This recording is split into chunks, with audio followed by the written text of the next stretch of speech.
কিয়ামতের মাঠে। কিয়ামতের মাঠে কিভাবে? আমরা যখন আজানের শেষে যে দোয়া পাঠ করি, সেই দোয়ায় আমরা বলি, হে আল্লাহ, আপনি মুহাম্মদ সাল্লাল্লাহু আলাইহি ওয়াসাল্লামকে মাকাম মাহমুদ দান করুন। সেই মাকাম মাহমুদ কি? মাকাম মাহমুদ হচ্ছে কিয়ামতের মাঠে আল্লাহ সুবহানাহু ওয়া তাআলা বিচারই শুরু করবেন না। বিচার যখন শুরু করবেন না, তখন কিয়ামতের মাঠের ভয়াবহতায় কাফের, মুশরিক, মুনাফিক তো বহু দূরের কথা, যারা মুমিন নেককার বান্দা তারাও বিপদগ্রস্ত অসহায় অবস্থার মধ্যে থাকবে। সেই বিপদগ্রস্ত এবং অসহায়ত্ব থেকে বাঁচার জন্য তারা নবীদের শরণাপন্ন হবে। প্রথমে আদম, তারপরে নূহ, তারপরে ইব্রাহিম, তারপরে মূসা, তারপরে ঈসা, এইভাবে যত বড় বড় নবী আছে তাদের কাছে যাবে এবং বলবে, আপনারা আজ। এরপরে মুআবিয়া রাদিয়াল্লাহু তাআলার যুগে যুদ্ধের কাফেলা আসে। যুদ্ধের কাফেলা, মানুষের জান্নাত হোক অথবা জাহান্নাম হোক, বিচার হয়ে যাক। বিচারের মাঠে ভয়াবহতা এত বেশি থাকবে।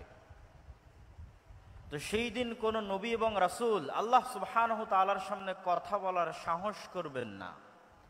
যেমনটি পবিত্র কোরআনে আল্লাহ সুবহানাহু ওয়া তাআলা বলেছেন, মান যাল্লাযী ইয়াশফাউ ইনদাহু ইল্লা বিইজনিহি, আছে কি কেউ কোনো ক্ষমতাধর, শক্তিশালী, পাওয়ারফুল রাজা, বাদশাহ, প্রধানমন্ত্রী, ব্যবসায়ী, সম্পদশালী, যে সাহস করবে কিয়ামতের মাঠে আল্লাহর সাথে কথা বলার, আল্লাহর অনুমতি ব্যতীত? এমনকি কোনো ক্ষমতাধর, শক্তিশালী, সাহসী, বিত্তশালী, সম্পদশালী মানুষ আছে? এটির চ্যালেঞ্জ আল্লাহ সুবহানাহু ওয়া তাআলা নিজে কোরআন মাজিদে দিয়েছেন আয়াতুল কুরসির মধ্যে। সেই চ্যালেঞ্জের মুখোমুখি হয়ে কোনো নবী রাসূল সেই দিন আল্লাহ সুবহানাহু ওয়া তাআলার সামনে কথা বলার সাহস করবেন না। আদম আলাইহিস সালাতু ওয়াস সালাম থেকে নিয়ে শুরু করে সকল নবী রাসূল বলবেন, আজকে আল্লাহ সুবহানাহু ওয়া তাআলা আমার উপর এত রাগান্বিত, আজকে আল্লাহ সুবহানাহু ওয়া তাআলা আমার প্রতি এত ক্ষিপ্ত যে আজকে আমি তার সামনে কথা বলার মতো আমার কোনো সাহস, কোনো শক্তি আমার নাই। এইভাবে ধীরে ধীরে মানুষ চলে যাবে সর্বশেষ নবী মুহাম্মদ সাল্লাল্লাহু আলাইহি ওয়াসাল্লামের সামনে। আর তিনিও আল্লাহর সাথে সরাসরি কথা বলবেন না, বরং তিনি সরাসরি সিজদায় পড়ে যাবেন। কতদিন সিজদায় থাকবেন তা তিনি নিজেও জানেন না। তিনি সিজদায় এমন ভাষায়, এমন বাক্যে আল্লাহর প্রশংসা করবেন যা কোনোদিন দুনিয়াতে করেননি, যা তখন আল্লাহ সুবহানাহু ওয়া তাআলা তাকে শিখিয়ে দিবেন। দীর্ঘ এক সময় অতিক্রম হওয়ার পর, যতক্ষণ আল্লাহ চাইবেন, সেই সময় অতিক্রম হওয়ার পর আল্লাহ বলবেন, ইয়া মুহাম্মদ ইরফা রাসাক সাল তু'তা ওয়াশফা তুশফা, মুহাম্মদ মাথা উঠাও, চাও দেওয়া হবে, সুপারিশ করো গ্রহণ করা হবে। এই যে কিয়ামতের মাঠে আদম থেকে নিয়ে কিয়ামত পর্যন্ত কোটি কোটি মানুষ এবং জিনের সামনে মুহাম্মদ সাল্লাল্লাহু আলাইহি ওয়াসাল্লামের যে শ্রেষ্ঠত্ব প্রকাশ পাচ্ছে, এই শ্রেষ্ঠত্বকেই বলা হয়েছে মাকাম মাহমুদ। আমি মুহাম্মদ সাল্লাল্লাহু আলাইহি ওয়াসাল্লাম সম্পর্কে আমার আলোচনা দীর্ঘায়িত না করে এতটুকু বলেই এই পর্বের আলোচনা শেষ করছি। তিনি পৃথিবীর ইতিহাসের সর্বশেষ নবী এবং রাসূল এবং সর্বশ্রেষ্ঠ মানব, এবং অল্প সময়ের মধ্যে পৃথিবীকে প্রভাবিত করতে পারে এরকম সর্বশ্রেষ্ঠ বিপ্লবের জন্মদাতা। মাত্র 23 বছরে তিনি পৃথিবীতে এমন এক বিপ্লব সৃষ্টি করেছেন যার প্রভাব পৃথিবীর ইতিহাসের সবচেয়ে সুদূর প্রসারী এবং সবচেয়ে প্রভাব বিস্তারকারী বিপ্লব। এবার আমরা চলে যাই রাসূলুল্লাহ সাল্লাল্লাহু আলাইহি ওয়াসাল্লামের জীবনে শিক্ষাগত বা জ্ঞানগত কি মৌলিক শিক্ষা এবং আদর্শ আমাদের জন্য রয়েছে। এই পয়েন্টে যাওয়ার আগে একটু ভূমিকা স্বরূপ আমাকে দুটি কথা বলে নিতে হবে। প্রথমত, আমরা জ্ঞান এবং শিক্ষা বলতে কি বুঝব, মুহাম্মদ সাল্লাল্লাহু আলাইহি ওয়াসাল্লামের এনে দেওয়া জ্ঞান এবং শিক্ষা বলতে কি বুঝব, তা জানার জন্য আমাদেরকে একটু ভূমিকা থাকতেই হবে। আল্লাহ সুবহানাহু ওয়া তাআলা যখন মানুষকে সৃষ্টি করেন, তখন তিনি মানুষের শত্রু সৃষ্টি করেছেন। একটা গেমিং সফটওয়্যার যখন ডেভেলপ করা হয়, তখন সেখানে যেমন নায়ক থাকে, তেমনি এনিমি বা শত্রু থাকে। আমরা যখন মাঠে ফুটবল খেলি, তখন দুই পক্ষ থাকে। যখন ক্রিকেট খেলি তখন দুই পক্ষ থাকে, দুই পক্ষ ছাড়া কোনো প্রতিযোগিতা, কোনো খেলা, কোনো গেম সম্ভব নয়। আল্লাহ সুবহানাহু ওয়া তাআলা যখন এই পৃথিবী সৃষ্টি করেন বা এই পৃথিবীর সফটওয়্যার ডেভেলপ করেন, তখন তিনি এই পৃথিবীতে যে খেলা, যে গেম, যে প্রতিযোগিতা শুরু করেছেন, তাতে মানুষের শত্রু তৈরি করে দিয়েছেন।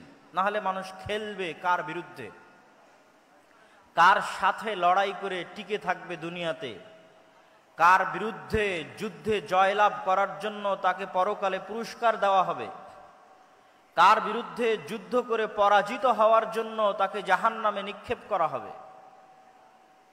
গেম এবং খেলা হতে হবে উভয় পক্ষের পক্ষ থেকে, এবং রেফারিকে হতে হবে ন্যায় বিচারক, এবং সকলকে লেভেল প্লেয়িং ফিল্ড দিতে হবে। যেমনটা নির্বাচনের সময় বলা হয় যে সকল দলকে লেভেল প্লেয়িং ফিল্ড দেওয়া হোক, যেন সমানভাবে সে তার শক্তিকে কাজে লাগাতে পারে। ঠিক এই পৃথিবী ডেভেলপ করার সময় আল্লাহ সুবহানাহু ওয়া তাআলা মানুষ এবং মানুষের শত্রু একই সাথে সৃষ্টি করে দিয়েছেন। একই সময় মানুষের সেই চিরন্তন শত্রু হচ্ছে ইবলিস, এবং ইবলিসের সেনাবাহিনী শায়াতিনাল ইনসি ওয়াল জিন, জিনদের মধ্যে থেকে শয়তান এবং মানুষদের মধ্যে থেকে শয়তান, তাদের সর্দার হচ্ছে ইবলিস। তাদের সাথে চিরন্তন যুদ্ধ আল্লাহ সুবহানাহু ওয়া তাআলা শুরু করে দিয়েছেন মানুষের। আপনি পবিত্র কোরআনের প্রথম থেকে নিয়ে শেষ পর্যন্ত অধ্যয়ন করেন, আল্লাহ সুবহানাহু ওয়া তাআলা আপনার যুদ্ধের মধ্যে হিসেবে কাকে চিহ্নিত করছেন? 2 বছর বেশি না, আপনার গীবত করে, অপবাদ দেয়, আপনার জমি জায়গা দখল করে নিয়েছে তাকে, যে ইসরায়েল ফিলিস্তিনে মুসলমানদেরকে হত্যা করছে তাকে, যে ব্রাহ্মণ্যবাদী কট্টরপন্থী যারা মুসলমানদের উপর অত্যাচার করছে তাকে? জি না, আল্লাহ সুবহানাহু ওয়া তাআলা পবিত্র কোরআনে বারবার মানুষের জন্য শত্রু হিসেবে চিহ্নিত করেছেন শয়তানকে। ইন্নাশ শাইতানা লাকুম আদুউম মুবিন, শয়তান তোমাদের জন্য চিরন্তন এবং চিরস্থায়ী শত্রু। এই জন্য আপনি যখন কোরআন তেলাওয়াত করতে যান, তখন আল্লাহ সুবহানাহু ওয়া তাআলা আপনাকে শিখিয়ে দিয়েছে যে কোরআন তেলাওয়াতের পূর্বে তুমি বলো আউযু বিল্লাহি মিনাশ শাইতানির রাজিম, যে হে আল্লাহ, আমি বিতাড়িত শয়তান থেকে পরিত্রাণ চাচ্ছি। শয়তানের অস্তিত্ব কতটা বাস্তব, শয়তান মানুষের কতটা ভয়ঙ্কর শত্রু, যে কোরআনের তেলাওয়াত পর্যন্ত শুরু হচ্ছে শয়তান থেকে পরিত্রাণ চেয়ে। পবিত্র কোরআনের শুরু থেকে নিয়ে শেষ পর্যন্ত এবং রাসূল সাল্লাল্লাহু আলাইহি ওয়াসাল্লামের হাদিসকে যদি আপনি সামনে রাখেন, রাসূলুল্লাহ সাল্লাল্লাহু আলাইহি ওয়াসাল্লামের জীবনীকে যদি আপনি সামনে রাখেন, প্রতিটি কর্মকে যদি আপনি সামনে রাখেন, তাহলে দেখবেন রাসূল সাল্লাল্লাহু আলাইহি ওয়াসাল্লাম প্রত্যেকটা আদেশ, প্রত্যেকটা নিষেধ, প্রত্যেকটা দোয়া, প্রত্যেকটা জিকির তিনি শয়তানের বিরুদ্ধে দিয়েছেন। রাসূলুল্লাহ সাল্লাল্লাহু আলাইহি ওয়াসাল্লাম আমাদেরকে সালাম দেওয়া শিখিয়েছেন, তার জীবনের একটি শিক্ষা। তো সালাম দেওয়া শিখাতে গিয়ে তিনি আমাদের কি বলেছেন? যদি তোমাদের কেউ বাড়িতে প্রবেশ করার সময় সালাম দেয়, তাহলে শয়তান বলে লা মাবিতা লাকুম ওয়ালা আশা আলাকুম, এই বাড়িতে তোমাদের থাকার জায়গা নাই, খাওয়ার জায়গা নাই, এই বাড়ি থেকে বের হয়ে যাও। আর যখন তোমাদের কেউ রুমে, ঘরে, বাড়িতে প্রবেশ করার সময় সালাম না দেয়, তখন শয়তান বলে এই বাড়ি তোমাদের থাকার জায়গা, এই বাড়ি তোমাদের খাওয়ার জায়গা। শিখালেন সালাম আর কানেক্ট করলেন শয়তানের সাথে। রাসূলুল্লাহ সাল্লাল্লাহু আলাইহি ওয়াসাল্লাম আমাদেরকে শিখালেন খাওয়ার সময় বিসমিল্লাহ বলতে হবে, কিন্তু কানেক্ট করছেন কার সাথে? যদি তোমাদের মধ্যে কেউ খাওয়ার সময় ইদা আকালা আহাদুকুম ওয়ালাম ইয়াযকুর ইসমাল্লাহ, যদি তোমাদের কেউ খাবার গ্রহণ করে আর বিসমিল্লাহ না বলে, ইয়াকুলু মাআহু শাইতান, তাহলে শয়তান তার সাথে ওই খাদ্য গ্রহণ করে। শিখালেন বিসমিল্লাহ, কিন্তু সম্পৃক্ত করছেন শয়তানের সাথে। আপনি রাসূলুল্লাহ সাল্লাল্লাহু আলাইহি ওয়াসাল্লামের পুরো জীবনী উঠিয়ে ফেলেন, প্রত্যেকটা ধাপে, প্রত্যেকটা পদক্ষেপে, প্রত্যেকটা আদেশে শয়তান থেকে বাঁচতে, শয়তানের বিরুদ্ধে পদক্ষেপ গ্রহণ করা হয়েছে। তার মানে শয়তান অবাস্তব, অকল্পনীয় কিছু নয়। আমাদের চিরন্তন যে গেম আল্লাহ সুবহানাহু ওয়া তাআলা শুরু করে দিয়েছেন খেলা, এটি শয়তানের বিরুদ্ধে। এবং এই গেমকে, এই খেলাকে লেভেল প্লেয়িং ফিল্ড করার জন্য আল্লাহ সুবহানাহু ওয়া তাআলা মানুষের পক্ষে কিছু ঘোষণা দিয়ে রেখেছেন, শয়তানের পক্ষে কিছু ঘোষণা দিয়ে রেখেছেন। শয়তানের পক্ষে দুটি ঘোষণা। এক, ইবলিসকে পৃথিবীর সবচেয়ে ভয়ঙ্কর শক্তিশালী মেকানিজম আল্লাহ দিয়ে দিয়েছেন। আজকের এই উন্নত আধুনিক বিশ্বে মানুষ কত উন্নত, তারপরও মানুষ অন্তর থেকে অন্তরে কথা ট্রান্সফার করতে পারে না। মোবাইলের হোয়াটসঅ্যাপের মেসেজ বলেন, মেসেঞ্জারের মেসেজ বলেন, আজকে আমার আলোচনা বলেন, লাইভ ভিডিও বলেন, প্রত্যেকটাই আমাদের কান দিয়ে শুনতে হয়।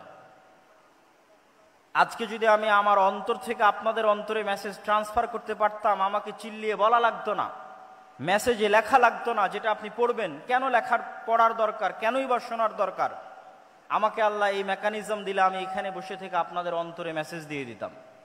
কিন্তু এই শক্তিশালী পাওয়ারফুল মেকানিজম আল্লাহ কাকে দিয়েছেন? আপনাদের জিজ্ঞেস করছি, কাকে দিয়েছেন? একটু জোরে বলেন তো, কাকে দিয়েছেন? শয়তানকে দিয়েছেন। ইউসবিসু ফি সুদুরিন নাস, মানুষের অন্তরে সরাসরি ডাইরেক্টলি মেসেজ দিতে পারে শয়তান, ওয়াসওয়াসা দিতে পারে শয়তান। মানুষ দ্বিধায় পড়ে যাবে, তার অন্তরে এখন যে কল্পনা চলছে, এই কল্পনা তার না শয়তানের দেওয়া, আমি আপনি কেউ জানি না।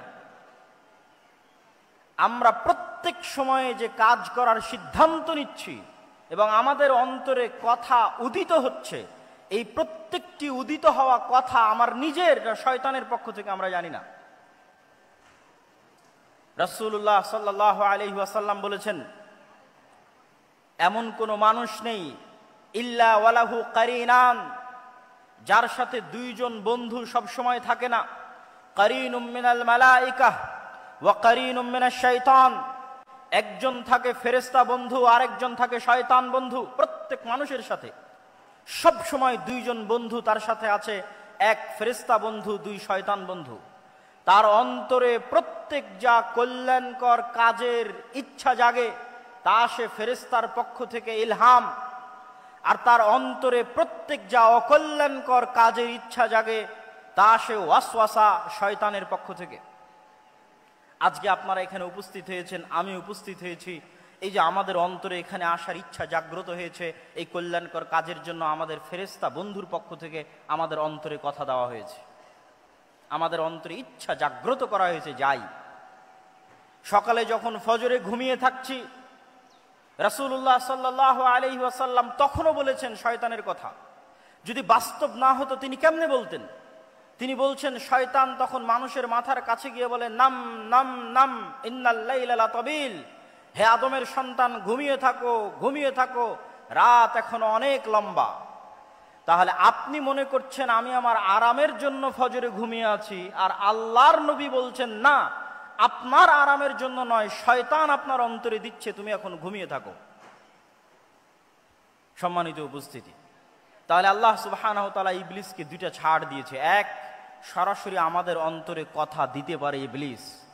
দুই, কিয়ামত পর্যন্ত তার হায়াত বাড়িয়ে দেওয়া হয়েছে। যতদিন আদম আর আদমের সন্তানেরা পৃথিবীতে বসবাস করবে, ততদিন আদম আর আদমের সন্তানদেরকে শত্রুতামূলক জাহান্নামে নিয়ে যাওয়ার দৃঢ় প্রতিজ্ঞ এবং দৃঢ় পণ নিয়ে কাজ করে যাবে ইবলিস এবং তার সাঙ্গপাঙ্গ এবং সেনাবাহিনী। তাদের ওয়াদার কথা আল্লাহ নিজে কোরআন মাজিদে বলেছেন যে ইবলিস এই মর্মে ওয়াদাবদ্ধ যে আমি একাই জাহান্নামে যাব না, আদম সন্তানদেরকে সাথে নিয়ে জাহান্নামে যাব। এই শত্রুতার ঘোষণা আল্লাহ সুবহানাহু ওয়া তাআলা কোরআনে দিয়েছেন। তাহলে ইবলিস এবং শয়তান যদি অবাস্তব হতো, তাহলে কোরআন আর আল্লাহর নবীর জীবনীতে এইভাবে তিনি শয়তানের প্রতি গুরুত্ব আরোপ করতেন না। সম্মানিত উপস্থিতি, তাহলে এবার লেভেল প্লেয়িং ফিল্ডে ইবলিসের ক্ষমতা অনেক বেশি। তাহলে আদম সন্তানের জন্য কি থাকলো, আমার এবং আপনার জন্য কি থাকলো? কি দিয়ে আমরা শয়তানের বিরুদ্ধে এই যুদ্ধে বিজয়ী হব? এটি রাসূল সাল্লাল্লাহু আলাইহি ওয়াসাল্লামের জীবনের সবচেয়ে বড় মৌলিক শিক্ষা। মহান আল্লাহ সুবহানাহু ওয়া তাআলা পবিত্র কোরআন মাজিদে বলছেন, কুল নাহবিতু মিনহা জামিআ ফাইম্মা ইয়াতিয়ান্নাকুম মিন্নী হুদান ফামান তাবিআ হুদায়া ফালা খাউফুন আলাইহিম ওয়ালা হুম ইয়াহজানুন। আল্লাহ সুবহানাহু ওয়া তাআলা আদেশ দিলেন ইবলিসকে আসমান থেকে নেমে যাওয়ার জন্য, আদেশ দিলেন আদম এবং হাওয়াকে জান্নাত থেকে নেমে যাওয়ার জন্য। আদম এবং হাওয়া আর ইবলিসের গল্প কাল্পনিক নয়, পৃথিবীর সব ধর্ম বইয়ে লেখা আছে। ইহুদিদের বাইবেলে, ইহুদিদের তাওরাতে লেখা আছে, খ্রিস্টানদের বাইবেলে লেখা আছে, মুসলমানদের কোরআনে লেখা আছে। কমন গল্প, সেম কমন। ইবলিস, আদম, হাওয়া তথা সকল নবী একই মেসেজ দিয়েছে। আমাদের সৃষ্টি রহস্য সম্পর্কে সেম মেসেজ দিয়েছেন সকল নবী। তাহলে আল্লাহ সুবহানাহু ওয়া তাআলা বলছেন, আমি ইবলিসকে বললাম আসমান থেকে নেমে যাও, আদমকে বললাম জান্নাত থেকে নেমে যাও। তারপরে ফা ইম্মা ইয়াতিয়ান্নাকুম মিন্নি হুদান ফামান তাবিআ হুদায়া, আজ থেকে ইবলিস আর আদম পরস্পরের শত্রু। ইবলিসকে দিয়ে দিলাম এই ক্ষমতা, আর আদমের জন্য কি দিব? আমার পক্ষ থেকে হেদায়েত যাবে আদমের জন্য। ফা ইম্মা ইয়াতিয়ান্নাকুম মিন্নি হুদা, আমার পক্ষ থেকে দিক নির্দেশনা যাবে, গাইডলাইন যাবে, কিভাবে তোমরা শয়তানের বিরুদ্ধে যুদ্ধ করবে, শয়তানের বিরুদ্ধে কিভাবে টিকে থাকবে তার ইনস্ট্রাকশন যাবে। নতুন যখন ফ্রিজ কিনেন, কম্পিউটার কিনেন, যে কোনো মেশিনারিজ কিনেন, তখন গাইডলাইন থাকে, ইনস্ট্রাকশন থাকে। যে কোনো গেম যখন আপনি শুরু করবেন খেলা, গাইডলাইন দেওয়া আছে কিভাবে এই গেমটা আপনি খেলবেন। তো এই পৃথিবীতে আপনি শয়তানের বিরুদ্ধে কিভাবে খেলবেন এবং জিতবেন, হারবেন না, তার দিক নির্দেশনা, গাইডলাইন আল্লাহ পাঠাবে। এটা আল্লাহর ওয়াদা। কোরআনে আল্লাহ বলছেন, ফামান তাবিআ হুদায়া ফালা খাউফুন আলাইহিম ওয়া লা হুম ইয়াহজানুন। আমার পাঠানো এই গাইডলাইন, দিক নির্দেশনা যদি মানুষ মেনে নেয়, তাহলে দুনিয়াতে তাদের জন্য কোনো ভীত সন্ত্রস্ত হওয়ার সুযোগ নেই, আর পরকালে আফসোস করার কোনো সুযোগ নেই। দুনিয়াতে কোনো ভয় নাই, পরকালে কোনো আফসোস নাই। তাহলে ওই গাইডলাইনই নবীদের মাধ্যমে আসে কিতাব হিসেবে। ওই গাইডলাইনটা পৌঁছে দেওয়ার জন্য আল্লাহ নবীদের মাধ্যমে কিতাব পাঠান, যার সর্বশেষ কিতাব এবং সর্বশেষ নবী মুহাম্মদ সাল্লাল্লাহু আলাইহি ওয়াসাল্লাম এবং কোরআন। এই জন্য কোরআন আর মুহাম্মদ সাল্লাল্লাহু আলাইহি ওয়াসাল্লামের প্রথম কাজ হচ্ছে মানুষকে শয়তান সম্পর্কে জানানো। শয়তান তোমাদের চিরন্তন শত্রু, জানো, এর থেকে বাঁচতে এই করতে হবে। লেভেল প্লেইং ফিল্ড করার জন্য দ্বিতীয় মানুষের জন্য মহান আল্লাহ সুবহানাহু ওয়া তাআলার ঘোষণা। যতই আল্লাহ মানুষের জন্য দিক নির্দেশনা, গাইডলাইন পাঠাক, তারপরও ইবলিসের ক্ষমতা বেশি। ইবলিস সরাসরি আমার অন্তরে মেসেজ দিতে পারে, আমরা ধোঁকা খেয়ে যাই, মনে করি এটা আমার ইচ্ছা, অতএব চলো আমি এখন গান শুনবো, অতএব চলো এখন অবৈধ রিলেশনশিপে ব্যস্ত হব। যে কোনো অন্যায় কাজ, সেই অন্যায় কাজে আমি মনে করি আমার শান্তি, আমার আনন্দের জন্য করছি, কিন্তু আসলে ইবলিস দিচ্ছে। এইটার জ্ঞান কয়জনের কাছে আছে? কয়টা ইউনিভার্সিটি আপনাকে এই জ্ঞান দিবে? কয়টা কলেজ আপনাকে এই জ্ঞান দিবে? পৃথিবীর কোনো পিএইচডি থিসিস, কোনো মাস্টার্সের থিসিস, কোনো সিলেবাসে আপনাকে এই জ্ঞান দেওয়া হবে না যে শয়তান পৃথিবীতে আছে এবং আপনার অন্তরের উপর তার কন্ট্রোল ক্ষমতা আছে। নাই, পৃথিবীতে কেউ আপনাকে এই জ্ঞান দেবে না। পৃথিবীতে যেখানে যাবেন সবাই আপনাকে বলবে তুমি তোমার মন মতো চলো, তোমার মনে যেটা ভালো লাগে সেটা করো। একমাত্র আল্লাহ, কোরআন এবং আল্লাহর নবী বলবে না, ফুল স্টপ। তুমি জানোই না কোনটা তোমার ইচ্ছা আর কোনটা শয়তান তোমার অন্তরে দিয়েছে। আর কেন পৃথিবীর মানুষ আপনাকে এটি থেকে সতর্ক করবে না? কেন পৃথিবীর কোনো ইউনিভার্সিটি, কোনো সিলেবাস, কোনো কারিকুলামে বলা নাই যে পৃথিবীতে শয়তান আছে এবং তার থেকে আপনাকে বাঁচতে হবে? শয়তান এইভাবে কাজ করে আর আপনাকে তার বিরুদ্ধে এইভাবে যুদ্ধ করতে হবে, এরকম কোনো গাইডলাইন, কোনো সিলেবাস কেন নাই? এই জন্য যে যখনই মানুষ শয়তান সম্পর্কে সচেতন হবে, অসংখ্য ব্যবসা, অসংখ্য বিজনেস বন্ধ হয়ে যাবে। অসংখ্য ব্যবসা, অসংখ্য বিজনেস বন্ধ হবে। যদি আপনি আপনার সাইকোলজিকে ম্যানিপুলেট করতে না পারে, তাহলে যত সামাজিক যোগাযোগ মাধ্যম আছে যারা মানুষের মনোযোগকে ধরে রাখার জন্য জাস্ট মানুষের সাইকোলজি কিভাবে কাজ করে, কিভাবে মানুষকে ফেসবুক, ইউটিউব, টুইটারে ব্যস্ত রাখা যাবে এর জন্য গবেষণা করে তার ফিচার সাজায়। আপনি যখন নিজের মনের বিরুদ্ধে যুদ্ধ করবেন তখন এগুলো লস প্রজেক্ট, আর যখন আপনি নিজের মন মতো চলবেন তখন এগুলো প্রত্যেকটা প্রজেক্ট লাভজনক। যখন আপনি নিজের মনের বিরুদ্ধে গিয়ে পর্দা করবেন তখন ফ্যাশন ইন্ডাস্ট্রিজ বন্ধ হয়ে যাবে, আর যখন মন মতো চলবেন তখন ফ্যাশন ইন্ডাস্ট্রিজের বিজনেস চলবে। এরকম প্রত্যেকটা ধাপ আছে যা শয়তান ম্যানুফ্যাকচার করে রেখেছে পৃথিবীর মানুষকে ভুলিয়ে রাখার জন্য। এটি আমি বলছি না, আল্লাহ সুবহানাহু ওয়া তাআলা বলছেন, আলহাকুমুত তাকাসুর, হে দুনিয়ার মানুষ, তোমাদেরকে শয়তান দুনিয়ার লোভ লালসা দিয়ে এমন ভাবে ভুলিয়ে রাখবে। কি ভুলিয়ে রাখবে? কি ভুলিয়ে রাখবে? সালাতের কথা? জি না। শয়তান আপনাকে কি ভুলিয়ে রাখবে? সিয়ামের কথা? জি না। শয়তান আপনাকে ভুলিয়ে রাখবে মৃত্যুর কথা।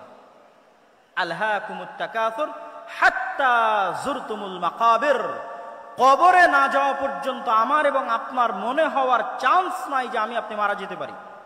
আজকের পৃথিবী এতটা ব্যস্ততম পৃথিবী, আজকের টেকনোলজি এতটা ব্যস্ততম, আজকের মোবাইল, আজকের টেকনোলজি, সামাজিক যোগাযোগ মাধ্যম মানুষকে এমনভাবে আঁকড়ে ধরে আছে, অবৈধ সম্পর্ক মানুষকে এমনভাবে আঁকড়ে ধরে আছে, ক্যারিয়ারের চিন্তা, দুনিয়ার চিন্তা এমনভাবে আঁকড়ে ধরে আছে যে আপনি মাসকে মাস, বছরকে বছর চিন্তা করতে পারবেন না যে আপনি মারা যাবেন। হাত্তা যুরতুমুল মাকাবির, আর এটাই শয়তানের টার্গেট, যেন আপনি কোনোদিন ভুলেও স্মরণ না হয় যে আপনি মারা যাবেন।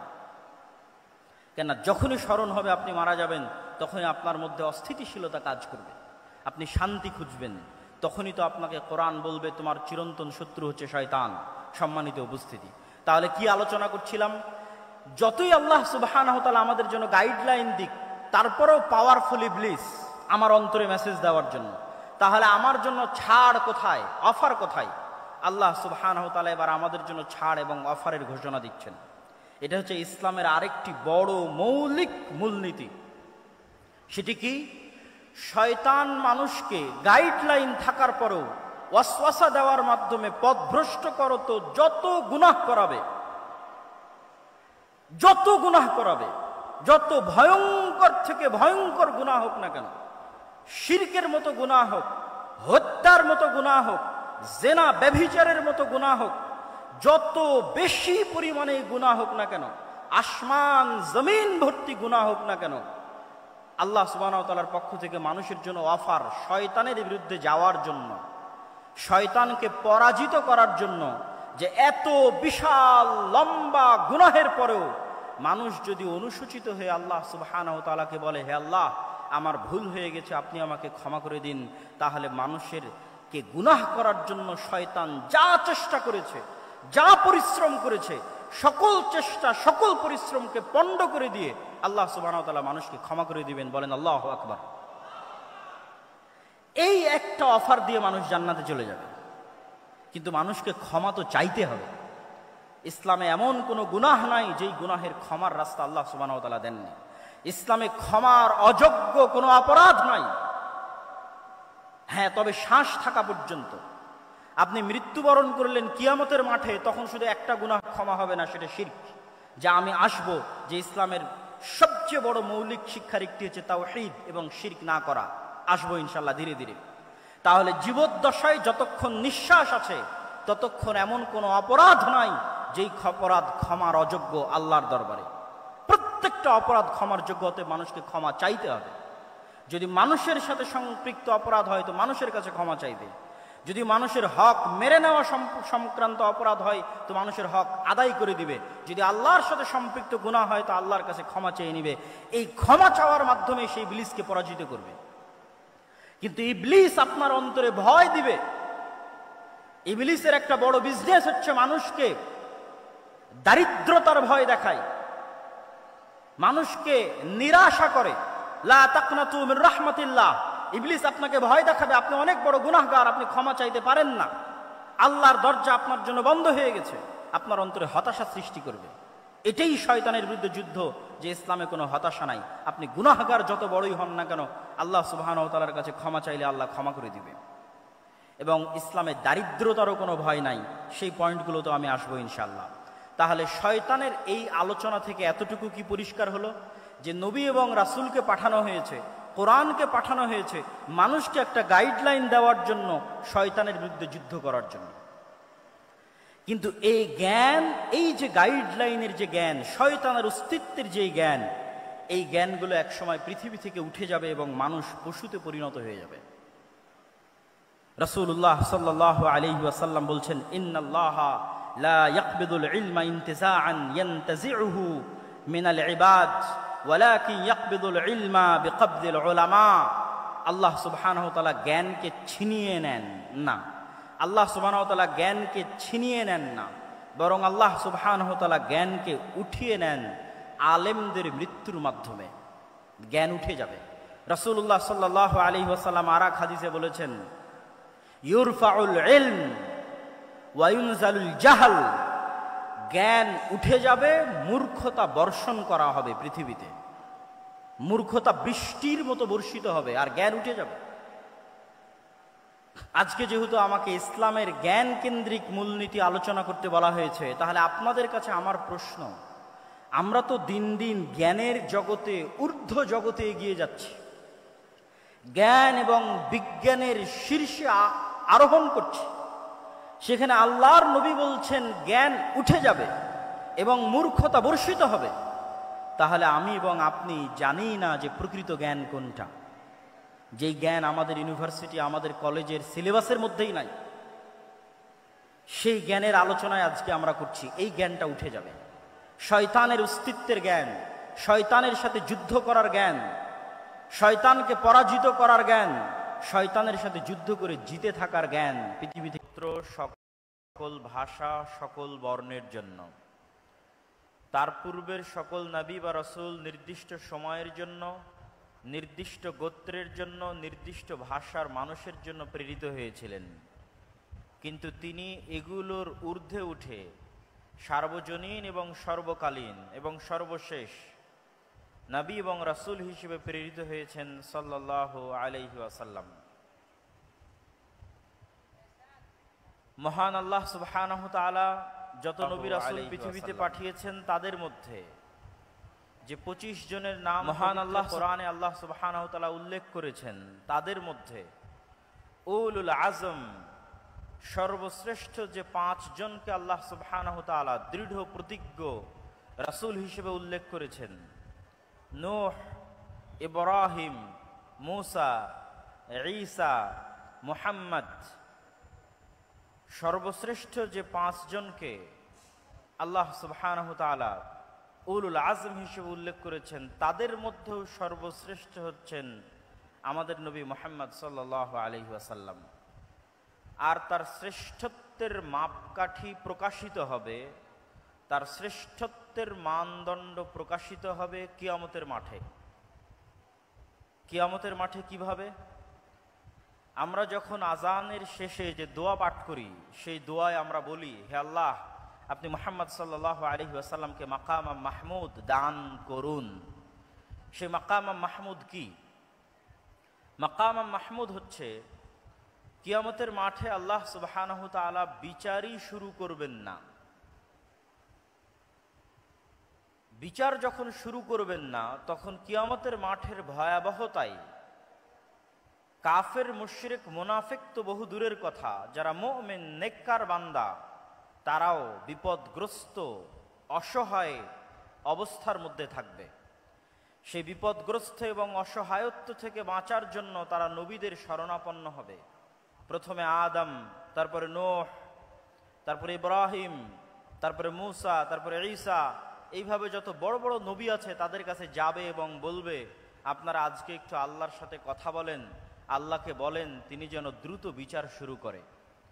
মানুষের জান্নাত হোক অথবা জাহান্নাম হোক, বিচার হয়ে যাক। বিচারের মাঠে ভয়াবহতা এত বেশি থাকবে। তো সেই দিন কোন নবী এবং রাসূল আল্লাহ সুবহানাহু তাআলার সামনে কথা বলার সাহস করবেন না।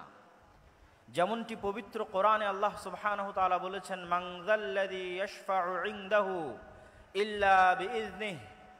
আছে কি কেউ কোনো ক্ষমতাধর, শক্তিশালী, পাওয়ারফুল রাজা, বাদশাহ, প্রধানমন্ত্রী, ব্যবসায়ী, সম্পদশালী, যে সাহস করবে কিয়ামতের মাঠে আল্লাহর সাথে কথা বলার, আল্লাহর অনুমতি ব্যতীত? এমনকি কোনো ক্ষমতাধর, শক্তিশালী, সাহসী, বিত্তশালী, সম্পদশালী মানুষ আছে? এটির চ্যালেঞ্জ আল্লাহ সুবহানাহু তাআলা নিজে কোরআন মাজিদে দিয়েছেন আয়াতুল কুরসির মধ্যে। সেই চ্যালেঞ্জের মুখোমুখি হয়ে কোনো নবী রাসূল সেই দিন আল্লাহ সুবহানাহু তাআলার সামনে কথা বলার সাহস করবেন না। আদম আলাইহিস সালাতু ওয়াস সালাম থেকে নিয়ে শুরু করে সকল নবী রাসূল বলবেন, আজকে আল্লাহ সুবহানাহু ওয়া তাআলা আমার উপর এত রাগান্বিত, আজকে আল্লাহ সুবহানাহু ওয়া তাআলা আমার প্রতি এত ক্ষিপ্ত যে আজকে আমি তার সামনে কথা বলার মতো আমার কোনো সাহস, কোনো শক্তি আমার নাই। এইভাবে ধীরে ধীরে মানুষ চলে যাবে সর্বশেষ নবী মুহাম্মদ সাল্লাল্লাহু আলাইহি ওয়াসাল্লামের সামনে, আর তিনিও আল্লাহর সাথে সরাসরি কথা বলবেন না, বরং তিনি সরাসরি সিজদায় পড়ে যাবেন। কতদিন সিজদায় থাকবেন তা তিনি নিজেও জানেন না। তিনি সিজদায় এমন ভাষায়, এমন বাক্যে আল্লাহর প্রশংসা করবেন যা কোনোদিন দুনিয়াতে করেননি, যা তখন আল্লাহ সুবহানাহু ওয়া তাআলা তাকে শিখিয়ে দিবেন। দীর্ঘ এক সময় অতিক্রম হওয়ার পর, যতক্ষণ আল্লাহ চাইবেন সেই সময় অতিক্রম হওয়ার পর আল্লাহ বলবেন, ইয়া মুহাম্মদ ইরফা রাসাক সাল তু'তা ওয়াশফা তুশফা, মুহাম্মদ মাথা উঠাও, চাও দেওয়া হবে, সুপারিশ করো গ্রহণ করা হবে। এই যে কিয়ামতের মাঠে আদম থেকে নিয়ে কিয়ামত পর্যন্ত কোটি কোটি মানুষ এবং জিনের সামনে মুহাম্মদ সাল্লাল্লাহু আলাইহি ওয়াসাল্লামের যে শ্রেষ্ঠত্ব প্রকাশ পাচ্ছে, এই শ্রেষ্ঠত্বকেই বলা হয়েছে মাকাম মাহমুদ। আমি মুহাম্মদ সাল্লাল্লাহু আলাইহি ওয়াসাল্লাম সম্পর্কে আমার আলোচনা দীর্ঘায়িত না করে এতটুকু বলেই এই পর্বের আলোচনা শেষ করছি।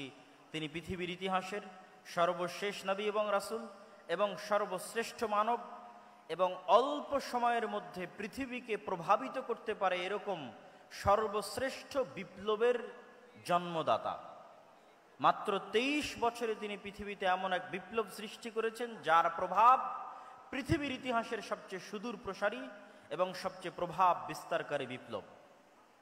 এবার আমরা চলে যাই রাসূলুল্লাহ সাল্লাল্লাহু আলাইহি ওয়াসাল্লামের জীবনে শিক্ষাগত বা জ্ঞানগত কি মৌলিক শিক্ষা এবং আদর্শ আমাদের জন্য রয়েছে। এই পয়েন্টে যাওয়ার আগে একটু ভূমিকা স্বরূপ আমাকে দুটি কথা বলে নিতে হবে। প্রথমত, আমরা জ্ঞান এবং শিক্ষা বলতে কি বুঝব, মুহাম্মদ সাল্লাল্লাহু আলাইহি ওয়াসাল্লামের এনে দেওয়া জ্ঞান এবং শিক্ষা বলতে কি বুঝব, তা জানার জন্য আমাদেরকে একটু ভূমিকা থাকতেই হবে। আল্লাহ সুবহানাহু ওয়া তাআলা যখন মানুষকে সৃষ্টি করেন, তখন তিনি মানুষের শত্রু সৃষ্টি করেছেন। একটা গেমিং সফটওয়্যার যখন ডেভেলপ করা হয়, তখন সেখানে যেমন নায়ক থাকে তেমনি এনিমি বা শত্রু থাকে। আমরা যখন মাঠে ফুটবল খেলি তখন দুই পক্ষ থাকে, যখন ক্রিকেট খেলি তখন দুই পক্ষ থাকে। দুই পক্ষ ছাড়া কোনো প্রতিযোগিতা, কোনো খেলা, কোনো গেম সম্ভব নয়। আল্লাহ সুবহানাহু ওয়া তাআলা যখন এই পৃথিবী সৃষ্টি করেন বা এই পৃথিবীর সফটওয়্যার ডেভেলপ করেন, তখন তিনি এই পৃথিবীতে যে খেলা, যে গেম, যে প্রতিযোগিতা শুরু করেছেন, তাতে মানুষের শত্রু তৈরি করে দিয়েছেন। না হলে মানুষ খেলবে কার বিরুদ্ধে, কার সাথে লড়াই করে টিকে থাকবে দুনিয়াতে, কার বিরুদ্ধে যুদ্ধে জয়লাভ করার জন্য তাকে পরকালে পুরস্কার দেওয়া হবে, কার বিরুদ্ধে যুদ্ধ করে পরাজিত হওয়ার জন্য তাকে জাহান্নামে নিক্ষেপ করা হবে। গেম এবং খেলা হতে হবে উভয় পক্ষের পক্ষ থেকে, এবং রেফারিকে হতে হবে ন্যায় বিচারক, এবং সকলকে লেভেল প্লেয়িং ফিল্ড দিতে হবে। যেমনটা নির্বাচনের সময় বলা হয় যে সকল দলকে লেভেল প্লেয়িং ফিল্ড দেওয়া হোক, যেন সমানভাবে সে তার শক্তিকে কাজে লাগাতে পারে। ঠিক এই পৃথিবী ডেভেলপ করার সময় আল্লাহ সুবহানাহু ওয়া তাআলা মানুষ এবং মানুষের শত্রু একই সাথে সৃষ্টি করে দিয়েছেন। একই সময় মানুষের সেই চিরন্তন শত্রু হচ্ছে ইবলিস, এবং ইবলিসের সেনাবাহিনী শায়াতিনাল ইনসি ওয়াল জিন, জিনদের মধ্যে থেকে শয়তান এবং মানুষদের মধ্যে থেকে শয়তান, তাদের সর্দার হচ্ছে ইবলিস। তাদের সাথে চিরন্তন যুদ্ধ আল্লাহ সুবহানাহু ওয়া তাআলা শুরু করে দিয়েছেন মানুষের। আপনি পবিত্র কোরআনের প্রথম থেকে নিয়ে শেষ পর্যন্ত অধ্যয়ন করেন, আল্লাহ সুবহানাহু ওয়া তাআলা আপনার শত্রু হিসেবে কাকে চিহ্নিত করছেন। যে আপনার গীবত করে, অপবাদ দেয়, আপনার জমি জায়গা দখল করে নিয়েছে তাকে, যে ইসরায়েল ফিলিস্তিনে মুসলমানদেরকে হত্যা করছে তাকে, যে ব্রাহ্মণ্যবাদী কট্টরপন্থী যারা মুসলমানদের উপর অত্যাচার করছে তাকে? জি না, আল্লাহ সুবহানাহু ওয়া তাআলা পবিত্র কোরআনে বারবার মানুষের জন্য শত্রু হিসেবে চিহ্নিত করেছেন শয়তানকে। ইন্নাশ শাইতানা লাকুম আদুউম মুবিন, শয়তান তোমাদের জন্য চিরন্তন এবং চিরস্থায়ী শত্রু। এই জন্য আপনি যখন কোরআন তেলাওয়াত করতে যান তখন আল্লাহ সুবহানাহু ওয়া তাআলা আপনাকে শিখিয়ে দিয়েছে যে কোরআন তেলাওয়াতের পূর্বে তুমি বলো আউযু বিল্লাহি মিনাশ শাইতানির রাজিম, যে হে আল্লাহ আমি বিতাড়িত শয়তান থেকে পরিত্রাণ চাচ্ছি।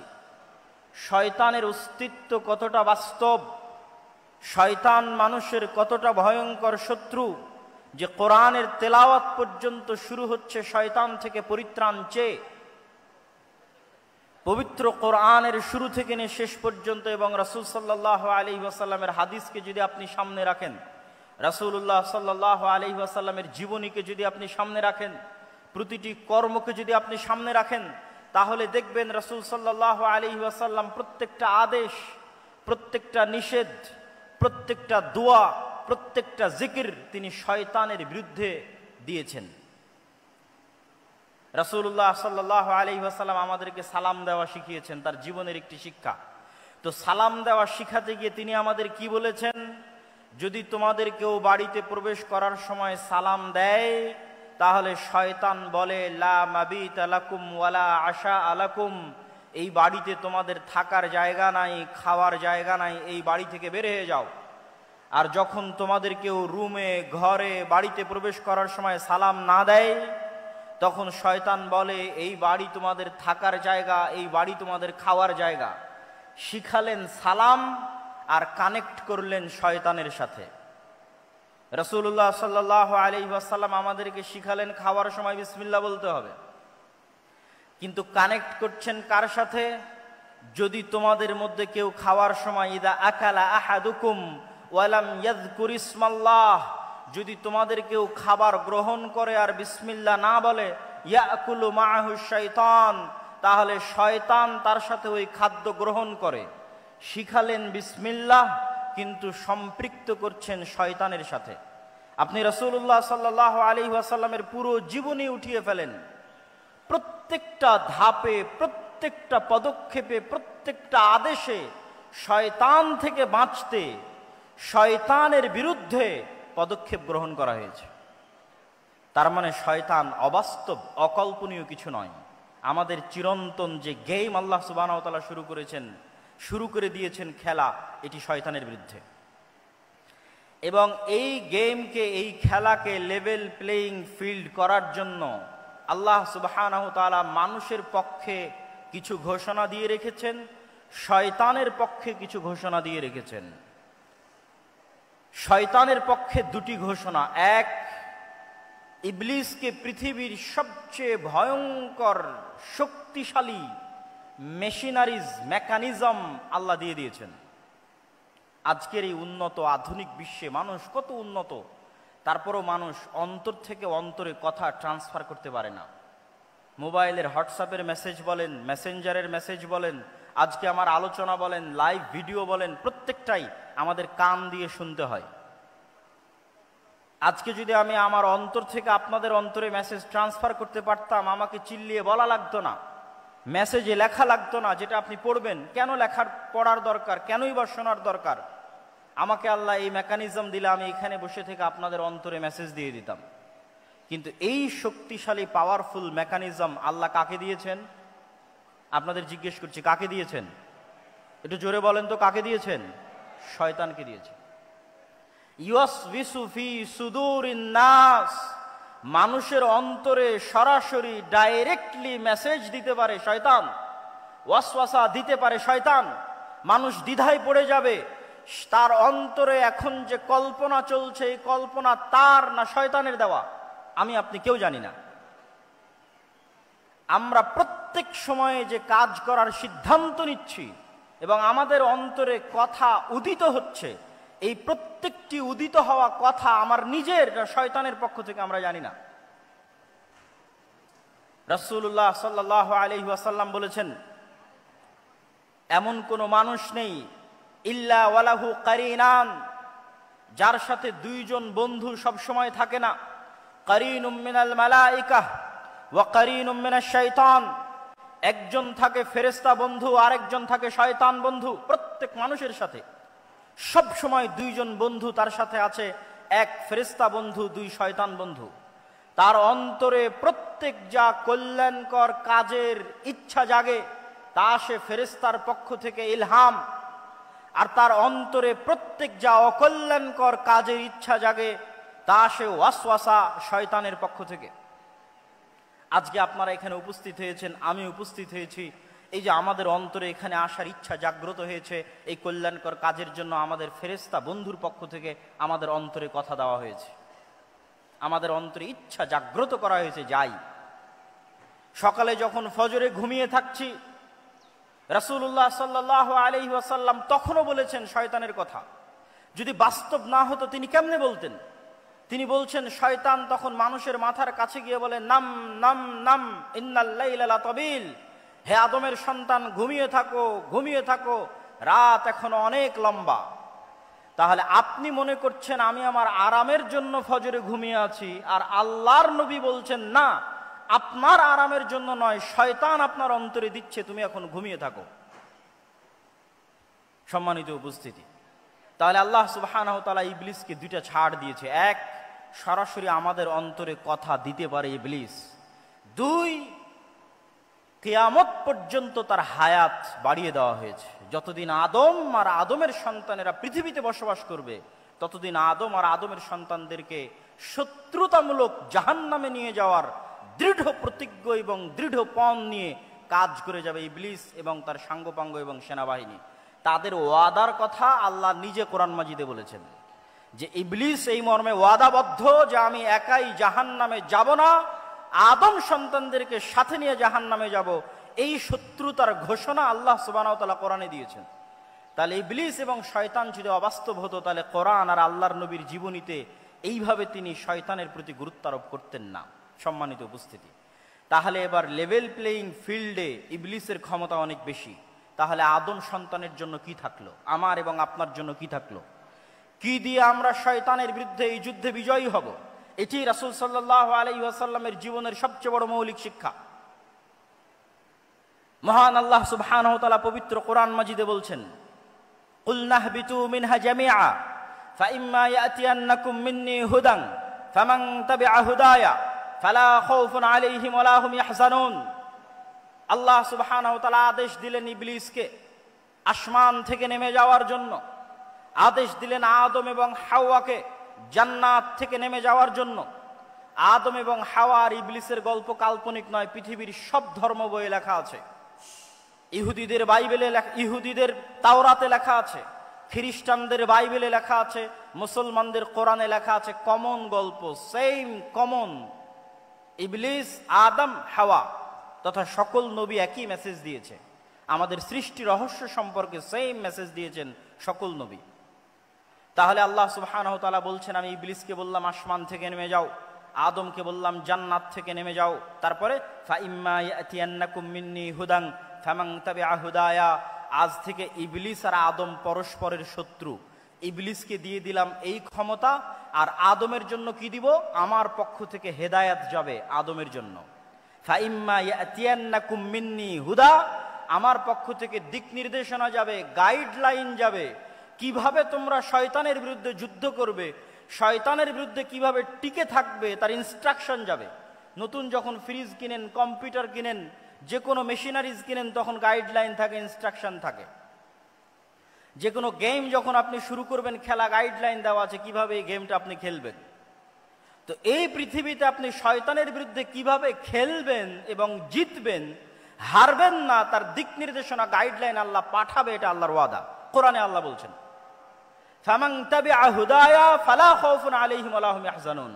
আমার পাঠানো এই গাইডলাইন, দিক নির্দেশনা যদি মানুষ মেনে নেয়, তাহলে দুনিয়াতে তাদের জন্য কোনো ভীত সন্ত্রস্ত হওয়ার সুযোগ নেই, আর পরকালে আফসোস করার কোনো সুযোগ নেই।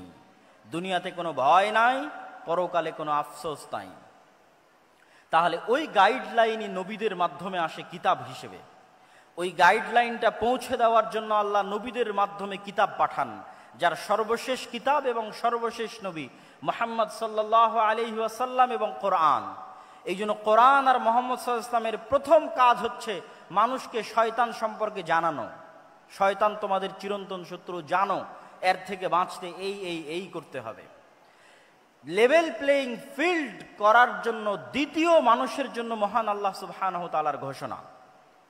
যতই আল্লাহ মানুষের জন্য দিক নির্দেশনা গাইডলাইন পাঠাক, তারপরও ইবলিসের ক্ষমতা বেশি। ইবলিস সরাসরি আমার অন্তরে মেসেজ দিতে পারে, আমরা ধোঁকা খেয়ে যাই, মনে করি এটা আমার ইচ্ছা, অতএব চলো আমি এখন গান শুনবো, অতএব চলো এখন অবৈধ রিলেশনশিপে ব্যস্ত হব। যে কোনো অন্যায় কাজ, সেই অন্যায় কাজে আমি মনে করি আমার শান্তি, আমার আনন্দের জন্য করছি, কিন্তু আসলে ইবলিস দিচ্ছে। এইটার জ্ঞান কয়জনের কাছে আছে? কয়টা ইউনিভার্সিটি আপনাকে এই জ্ঞান দিবে?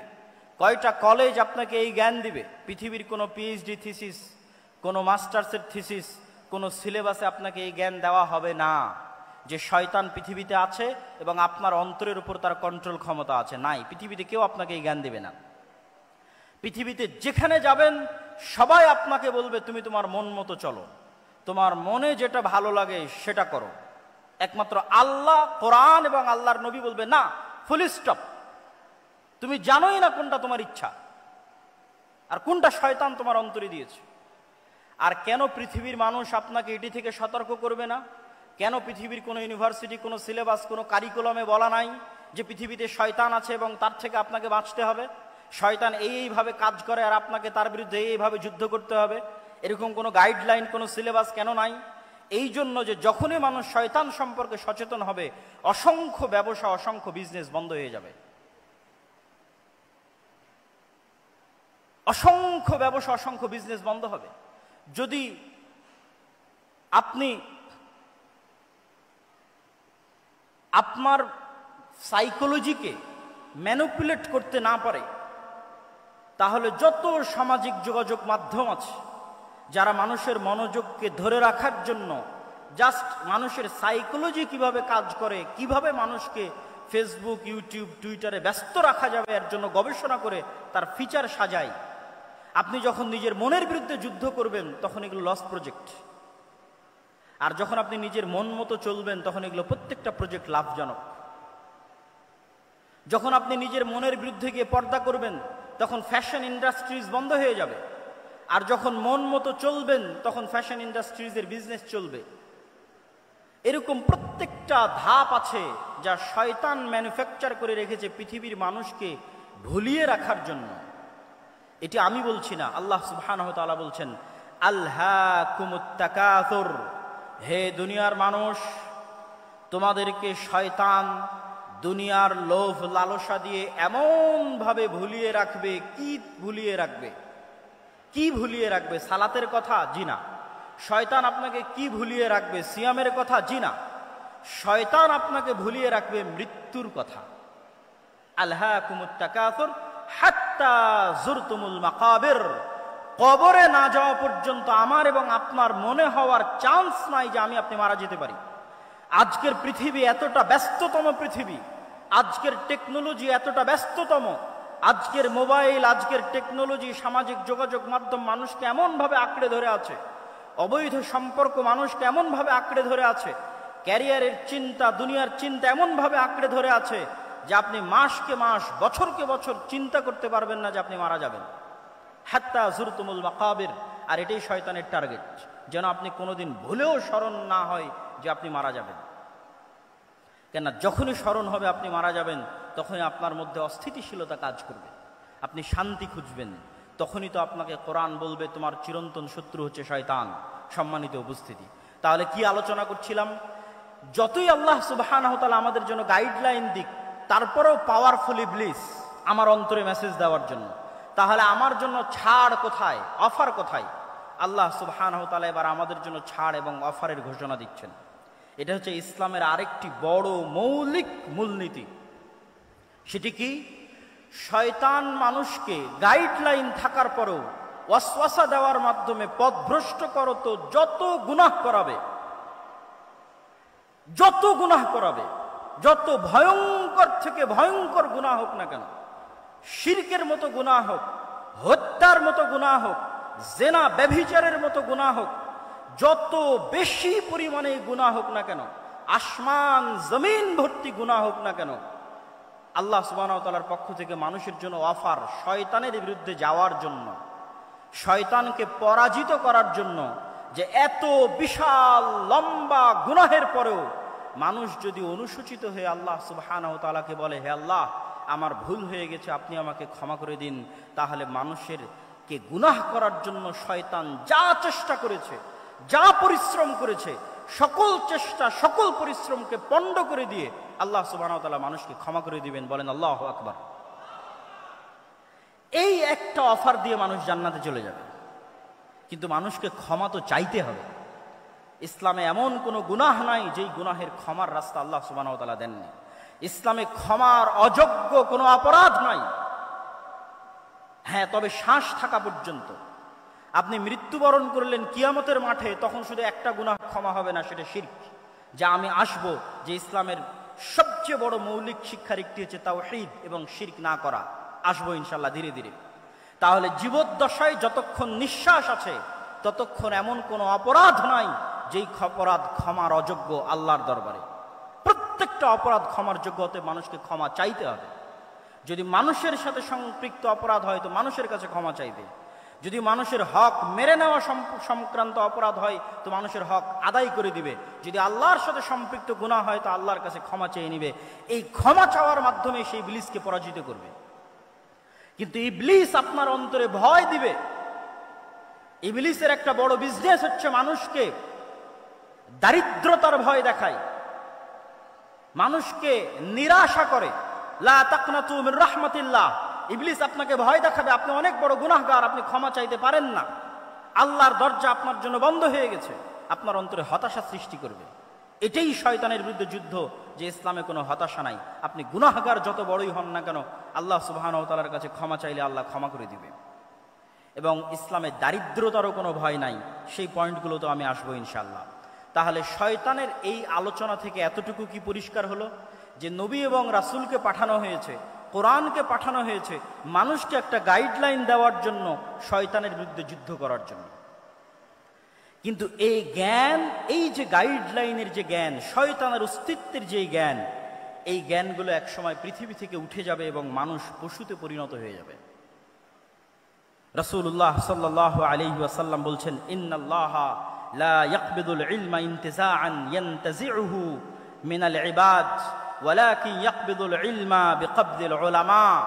আল্লাহ সুবহানাহু ওয়া তাআলা জ্ঞানকে ছিনিয়ে নেন না, আল্লাহ সুবহানাহু ওয়া তাআলা জ্ঞানকে ছিনিয়ে নেন না, বরং আল্লাহ সুবহানাহু ওয়া তাআলা জ্ঞানকে উঠিয়ে নেন আলেমদের মৃত্যুর মাধ্যমে। জ্ঞান উঠে যাবে।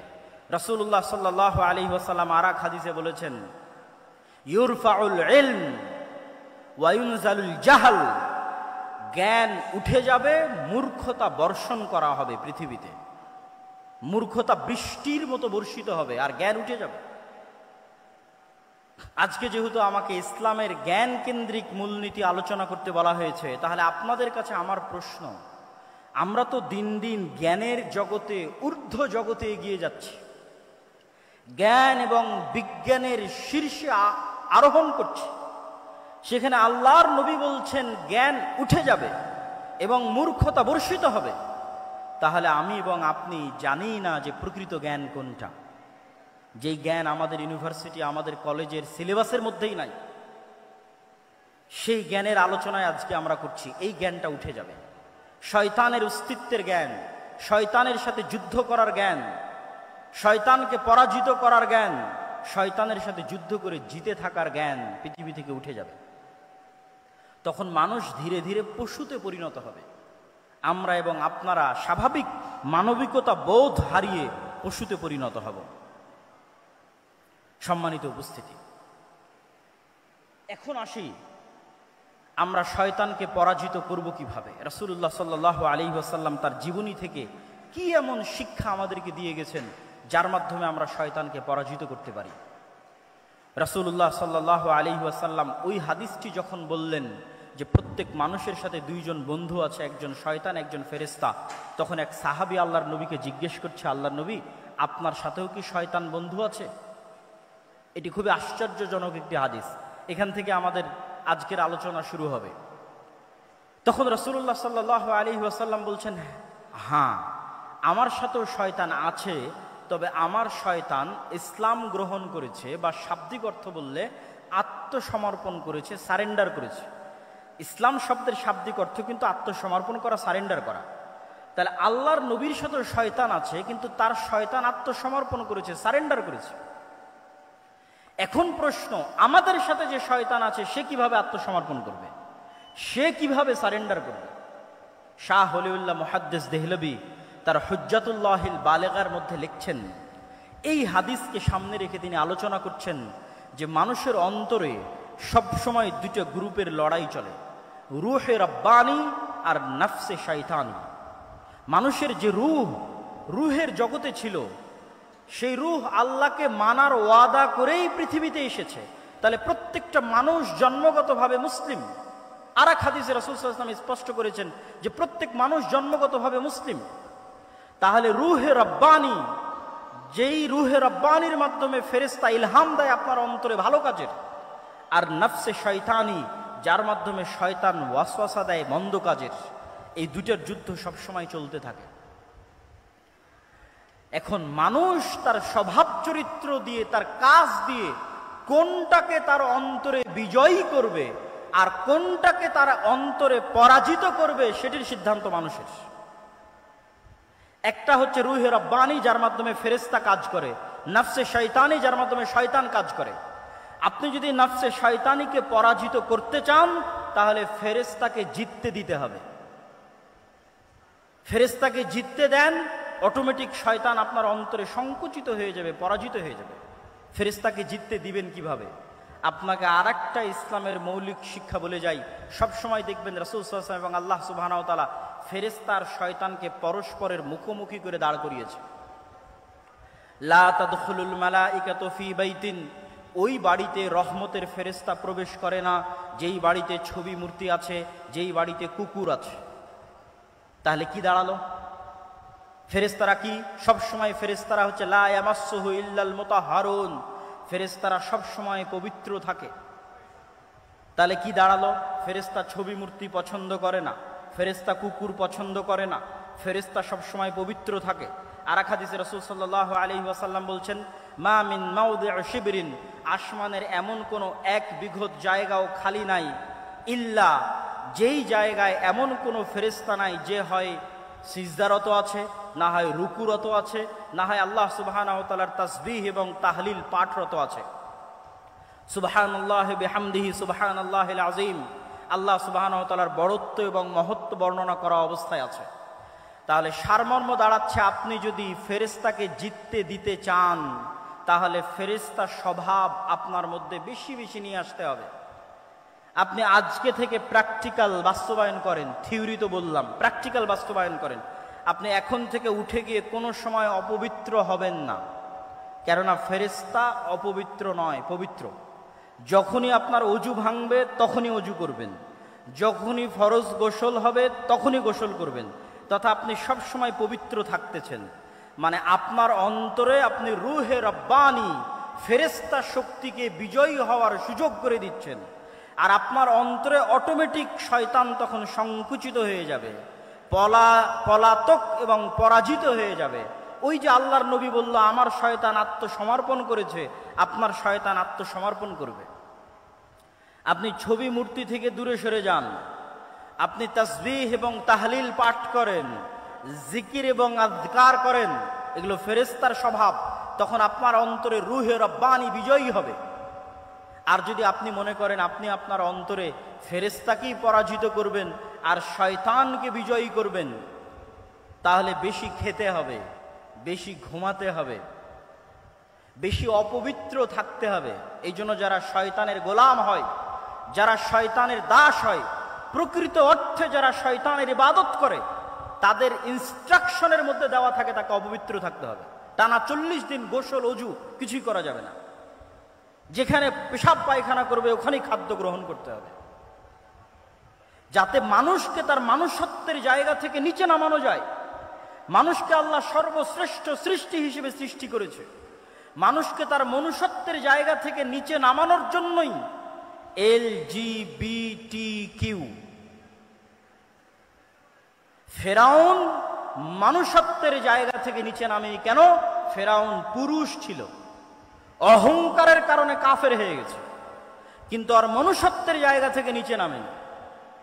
নমরুদ কাফের ছিল, মুশরিক ছিল, আবু জাহাল, আবু লাহাব কাফের মুশরিক ছিল, কিন্তু মানুষ ছিল, মানুষত্বের জায়গা থেকে, পৌরুষত্বের জায়গা থেকে নিচে নামেনি।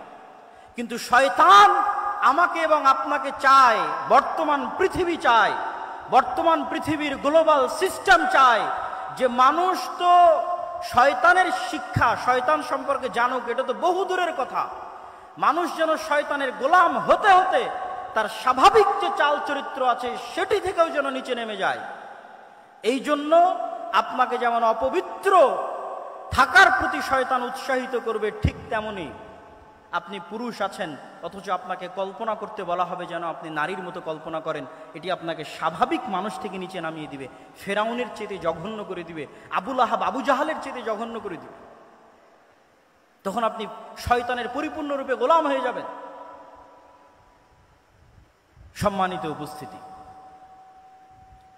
তাহলে আমরা আলোচনা করছিলাম যে রাসূলুল্লাহ সাল্লাল্লাহু আলাইহি ওয়াসাল্লাম আমাদেরকে শয়তান থেকে বাঁচার জন্য কি করতে হবে?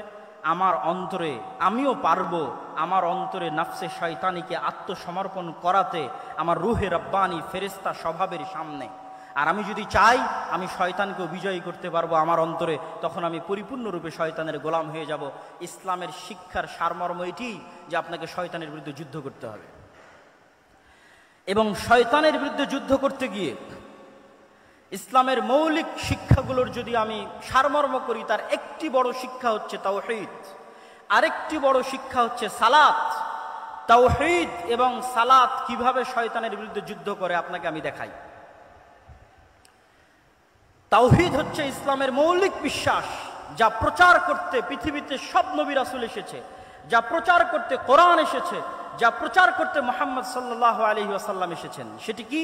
আমার এবং আপনার অন্তরে এককভাবে, অদ্বিতীয়ভাবে শুধুমাত্র একটি সত্তারই জায়গা হবে, তিনি হচ্ছেন আল্লাহ সুবহানাহু ওয়া তাআলা। তিনি রব হিসেবে একক, ইলাহ হিসেবে একক এবং অদ্বিতীয়, নাম এবং গুণাবলিতে একক এবং অদ্বিতীয়। রব হিসেবে একক এবং অদ্বিতীয় পৃথিবীর সবাই মানে, ইহুদি, খ্রিস্টান, বৌদ্ধ, হিন্দু সবাই আল্লাহকে রব হিসেবে একক এবং অদ্বিতীয় মানে, যে আল্লাহ সৃষ্টিকর্তা, আল্লাহ সুবহানাহু ওয়া তাআলা বৃষ্টি বর্ষণকারী, আল্লাহ সুবহানাহু ওয়া তাআলা পাহাড় নদী নালার প্রবাহিতকারী, স্থাপনকারী, আমার আপনার সৃষ্টিকারী সবাই মানে। কিন্তু আল্লাহ সুবহানাহু ওয়া তাআলাকে ইলাহ হিসেবে একক এবং অদ্বিতীয় কেউ মানে না, মুসলমানও মানে না। বহু মুসলিম আল্লাহকে রব হিসেবে একক এবং অদ্বিতীয় স্বীকার করলেও ইলাহ হিসেবে মানে না। ইলাহ মানে আপনার অন্তরের ভক্তি এবং শ্রদ্ধা, যতটুকু আপনার ভক্তি এবং শ্রদ্ধা আপনি করতে পারেন তার পুরোটাই, অন্য কাউকে দেওয়া বহু দূরের কথা, যতটুকু ভক্তি শ্রদ্ধা আছে ততটুকু আল্লাহ সুবহানাহু ওয়া তাআলার সামনে সমর্পণ করতে হবে। যতটুকু চাওয়ার আছে ততটুকু আল্লাহ সুবহানাহু ওয়া তাআলার সামনে চাইতে হবে। আপনি যদি আপনার অন্তরে আল্লাহর অস্তিত্ব ব্যতীত আর কোনো কিছুকে, ইট পাথরের কোনো খাম্বার সম্মানও যদি আপনার অন্তরে থাকে, ইট পাথরের তৈরি কোনো খাম্বার সম্মানও যদি আপনার অন্তরে থাকে, তাহলে আপনি আল্লাহর সামনে, আল্লাহর উলুহিয়াতের সামনে পরিপূর্ণ আত্মসমর্পণ করছেন না। সামগ্রিক বিধানদাতা হিসেবে আল্লাহ সুবহানাহু ওয়া তাআলার সামনে যদি আপনার আত্মসমর্পণ না থাকে, এমনকি ইবনুল কাইয়িম রাহিমাহুল্লাহ লিখছেন যে কোনো মানুষ যখন কোনো মেয়ের অন্ধ প্রেমে আসক্ত হয়, যদিও সেটা বউয়েরও হয়, স্ত্রীরও হয়, যে এমনভাবে প্রেমে আসক্ত যে তার স্ত্রী, তার প্রেমিকা যা বলে তাই শোনে, সেখানে আল্লাহর বিধিবিধানের ধার ধারে না, তখন সেও এক প্রকার শয়তানের গোলাম। তার অন্তর আল্লাহ সুবহানাহু ওয়া তাআলার উলুহিয়াত জায়গা করে নিতে পারেনি। তাহলে ইসলামের মৌলিক বিশ্বাসের একটি বড় বিশ্বাস হচ্ছে তাওহীদ। এই তাওহীদ যখন আপনার অন্তরে একবার প্রবেশ করবে, তখন এটা শয়তানের বিরুদ্ধে কেমনে যুদ্ধ করবে তা আপনাকে দেখাই। ইব্রাহিম আলাইহিস সালাতু ওয়াস সালাম একাই পৃথিবীতে, একক, সারা পৃথিবীর মানুষ তার বিরুদ্ধে, তিনি একক, তিনি একাই শয়তানের বিরুদ্ধে যুদ্ধ করছেন। তো এই একাই শয়তানের বিরুদ্ধে যুদ্ধ করতে গিয়ে তিনি যে টিকে আছেন, তার অন্তরের এই শক্তি কোথায় থেকে আসে? তার অন্তরের এই শক্তি আসে তাওহীদের উপর পূর্ণ বিশ্বাসের কারণে। যেই মুমিন 100-তে 100 শতভাগ তাওহীদে বিশ্বাসী, সে পারমাণবিক বোমার চাইতেও শক্তিশালী। ইব্রাহিমের মতো, ইব্রাহিমকে আগুনে নিক্ষেপ করে দেওয়া হয়েছে, কিন্তু তার বিশ্বাস থেকে তিনি টলেননি। তার কনফিডেন্স লেভেল কোন পর্যায়ের থাকতে পারে, আত্মবিশ্বাস কোন শীর্ষ চূড়ায় থাকতে পারে যে তাকে আগুনে নিক্ষেপ করলেও তিনি টলেননি। আমাদেরকে কি করা হয়? তাওহীদের প্রতি বিশ্বাস দুর্বল করো তো আমাদেরকে হেজিটেশনে ফেলে দেওয়া হয়, দ্বিধায় ফেলে দেওয়া হয়। নতুন প্রজন্ম দিন মানতে পারে না কেন? হেজিটেটেড থাকে, ফ্রাস্ট্রেশনে থাকে, হতাশায় থাকে, দ্বিধায় থাকে। আমি যদি দাড়ি রাখি মানুষ কি বলবে? আমি যদি সালাত আদায় করি সমাজ কি বলবে? আমি যদি শুধিয়ে চাকরি ছেড়ে দিই তাহলে খাবো কি? এই যে প্রত্যেক পয়েন্টে হেজিটেশন, এগুলো আসে কেন? তাওহীদের প্রতি বিশ্বাস দুর্বল থাকার কারণে। তাওহীদের জ্ঞান যার মধ্যে আছে, যে আল্লাহর একত্ববাদ এবং অদ্বিতীয়ত্ব সম্পর্কে পরিপূর্ণ জ্ঞান অর্জন করেছে, তার অন্তর শয়তানের বিরুদ্ধে সবচেয়ে বেশি শক্তিশালীভাবে যুদ্ধ করতে পারবে। তার অন্তর সবচেয়ে কনফিডেন্ট থাকবে তার দ্বীনের উপর, তার বিশ্বাসের উপর। আজকের পৃথিবীতে ইহুদিরা ভ্রান্তির উপরও আমাদের চাইতে বেশি কনফিডেন্ট, ভ্রান্তির উপরেও আমাদের চাইতে বেশি কনফিডেন্ট। আর আমরা মুসলিমরা, আমাদের কনফিডেন্স নাই, কনফিডেন্স হারিয়ে ফেলেছি। দীর্ঘ 190 বছরের কলোনিয়াল সিস্টেমে তাদের গোলামির কারণে আমাদের রক্তের মধ্যে এমনভাবে গোলামি প্রবেশ করেছে যে আমরা কখনো স্বাধীনভাবে চিন্তা করতে পারি না, নিজের দ্বীনের উপর পূর্ণ আস্থা এবং পূর্ণ বিশ্বাস কনফিডেন্টলি স্থাপন করতে পারি না, কেননা আমাদের মধ্যে তাওহীদের জ্ঞান নাই। 2 নাম্বার, সালাত কিভাবে আপনাকে শয়তানের বিরুদ্ধে যুদ্ধ করায়? আপনি তো ইসলামের সারমর্ম দেখলেনই যে এই অন্তরকে কন্ট্রোল করতে পারতে হবে। তো অন্তরকে কন্ট্রোল করার জন্য শুধু বিরত থাকার মাধ্যমে